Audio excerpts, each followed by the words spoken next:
বাড়ি আসার পথে মনটা আনন্দে ভরে গেল, কারণ একটা সুন্দর দৃশ্যকে আমি ক্যামেরাবন্দি করতে পেরেছি। যখন বাড়ি ফিরছিলাম তখন একটা বড় মাপের রেলি আসছিল, তো দেখে মনটা বেশ ভরে গেল।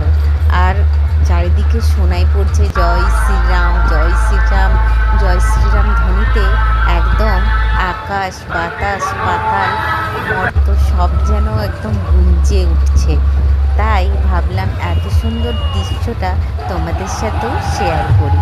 তো এই রেলিটার পরিমাণটা আমি যদি বোঝাতে চাই, আমাদের এইখানের যারা যারা জায়গাগুলো চেনো অবশ্যই বুঝতে পারবে। এটা ছিল একদম ডাবর মোড় থেকে পুরো মা কল্যাণেশ্বরী মন্দির অবধি এতটাই বড় মাপের একটা রেলি ছিল।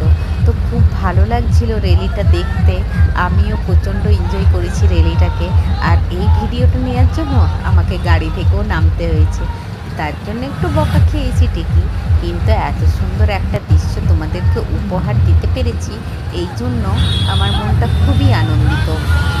সবাই প্রেম সে বলো জয় শ্রীরাম, জয় বীর হনুমান। আজকের দিনটা আমার ভীষণ ভালো কেটেছে, কারণ সকাল থেকে পুজোর আয়োজনে লেগে পুজো করে এইরকম একটা সুন্দর দৃশ্য উপভোগ করতে করতে বাড়ি ফিরেছি। তাই সব নিয়ে আজকের দিনটা খুব ব্যস্ততার মধ্যে থাকলেও ভগবানের সাথে কানেকশনটা খুব সুন্দর ছিল। খুব ভালো লাগলো। সবার দিনটা কেমন কেটেছে অবশ্যই কমেন্টে জানাবে।